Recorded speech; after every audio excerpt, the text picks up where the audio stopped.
Saludos con todos. Hoy vamos a hablar acerca de la historia del derecho laboral, que empieza en la Edad Antigua.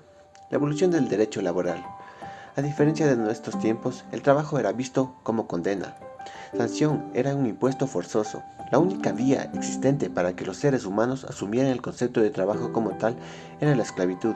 Se consideraba el trabajo como un castigo, una forma de disciplinar. Cuando en la Edad Media el trabajo comenzó a ser visto como un deber moralmente aceptado y necesario para la supervivencia. Las más importantes culturas fueron la griega y la romana, que consideraban al trabajo como una actividad indigna solo para los esclavos. En esta época los esclavos eran tratados como objetos, el dueño podía disponer de ellos cuando quisiera, no gozaban de ningún derecho frente al Estado, siempre fueron la clase más baja y no podían adquirir ningún bien.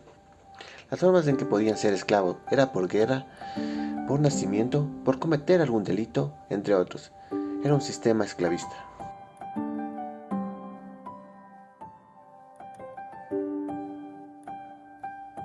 El derecho laboral en la Edad Media. El concepto materialista del trabajo empieza a ser rechazado por influencia del cristianismo. Tras la caída del Imperio Romano, toda la cultura laboral de la esclavitud empieza a ser ocultada hacia el pueblo para que las nuevas generaciones crezcan con la idea de que el trabajo, aparte de ser algo necesario, debe ser tomado en cuenta como una forma de sustento. Aparece el feudalismo, que se basaba en grandes extensiones de tierra que le pertenecía al Estado y los trabajadores que debían pagar altos intereses para poder sobrevivir. De forma intermedia entre los que trabajaban y los que cobraban aparecen las actividades artesanales. Empezaron a tener problemas las ligas de compañeros, por lo que se anuncia un nuevo sistema de relaciones donde aparece la servidumbre, que es una institución del medievo que consiste en el trabajo agrícola del siervo para el señor feudal. Están las corporaciones de oficio, que son asociaciones laborales que agrupaban a los maestros, que establecían en los estatutos. Están los gremios, que son el conjunto de personas que ejercen la misma profesión que los maestros y tienen como fin reglamentar las corporaciones de oficios a través de los estatutos, y los estatutos, que son las normas de desenvolvimiento y organización interna de las corporaciones de oficio. Los estatutos establecían diferentes reglas como eran la jerarquía, las relaciones de trabajo, la fijación de tasas de salario, los precios de venta. La edad contemporánea.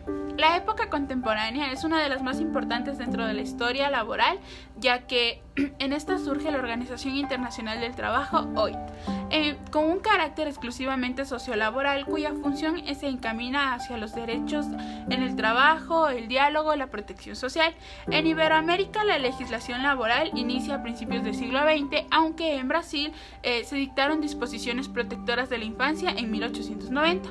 Dicha organización surge con la idea de crear paz en la sociedad y proteger a los trabajadores, ofreciéndoles una mejor calidad de vida, como también condiciones de trabajo excelentes. En 1940 surge el Manifiesto Comunista del Derecho del Trabajo, como un programa autónomo que nace con sus propias leyes, y es difícil encuadrar es difícil encuadrarlo en las demás normas del derecho, por lo que se nace una nueva rama del derecho conocida como el derecho laboral.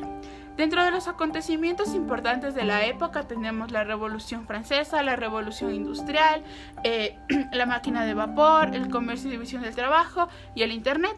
Los aspectos negativos es que no existía el principio de liberalismo económico, había exceso de hora de trabajo con muy baja remuneración y el Estado no mostraba interés por los derechos de los trabajadores.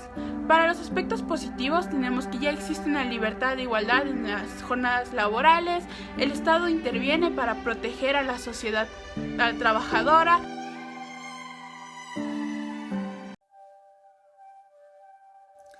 Los actores principales en la historia del derecho laboral en el Ecuador son los sindicatos. Estos se originan en el siglo XIX, sus primeras asociaciones estaban en Quito y Guayaquil. Esto se da en el tiempo en que el Ecuador tenía dos sistemas, en la sierra tenía un sistema de hacienda y en la costa tenía un sistema de salarios. Esto dio paso a las primeras organizaciones de trabajo, como los sindicatos de trabajadores de servicios y artesanos que luchaban por sus derechos. En cuanto al desarrollo capitalista ecuatoriano, se vio la inexistencia de un marco jurídico que ampare los derechos de los trabajadores, esto en materia a horas extra y remuneraciones. En el siglo XX se desarrolló una serie de huelgas cuyas reivindicaciones eran fundamentalmente económicas. El 13 de noviembre de 1922 se dio la huelga general que dejó una masacre de 1.500 obreros. 3 años más tarde, en el mes de julio, se dio la creación del Ministerio de Trabajo gracias a esto. En la siguiente diapositiva se ve la evolución de estos sindicatos con los cuales se luchó para obtener algunos derechos en cuanto a las horas extra y también las remuneraciones para evitar una caída de los niveles de vida de los ecuatorianos. Evolución de la primera ley o Código de Trabajo en Ecuador. En la evolución juliana se creó el primer Ministerio de Trabajo. Antes de la creación del primer Código de Trabajo ya existían algunas leyes laborables que regían el mercado laboral, tales como la Ley de la Policía de 1912, que normaba las actividades de los campesinos en las tierras agrícolas, y la denominada Semana Iglesia, que consistía en trabajar alrededor de 44 horas a la semana. El primer Código de Trabajo fue expedido en 1938 por una comisión presidida por el abogado Miguel Zambrano en el gobierno de Alberto Enrique Gallo. Continuamos con la evolución del primer Código de Trabajo. En la década de los 40, en este mismo código se tomó en cuenta el pago de utilidades, décimos, y en 1980, en la presidencia de Jaime Roldós, se modificó las horas laborables de 44 a 40 horas a la semana. A inicios de los 90 se reformó a través de la ley 133, en el cual se incluían contratos eventuales, por destajo y ocasionales, entre otros también. A finales de los 90 se incluyó otra reforma dentro de el Código de Trabajo que reemplazaba el salario mínimo por el salario básico unificado.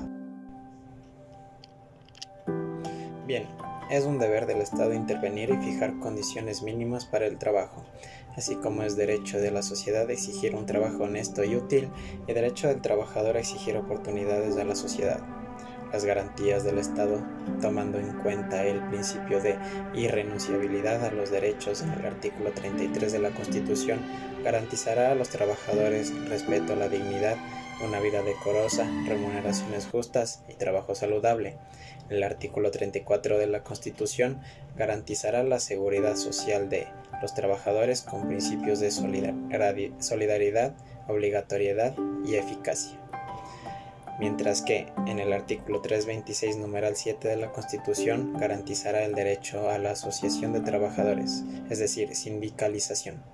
Hablando de las garantías del empleador según el Código de Trabajo, en los artículos 114, 111, 196, 69 y 326, se asegura al trabajador en pleno empleo los siguientes beneficios de ley: 13º sueldo, 14º fondo de reserva, vacaciones y pagos justos por horas extras.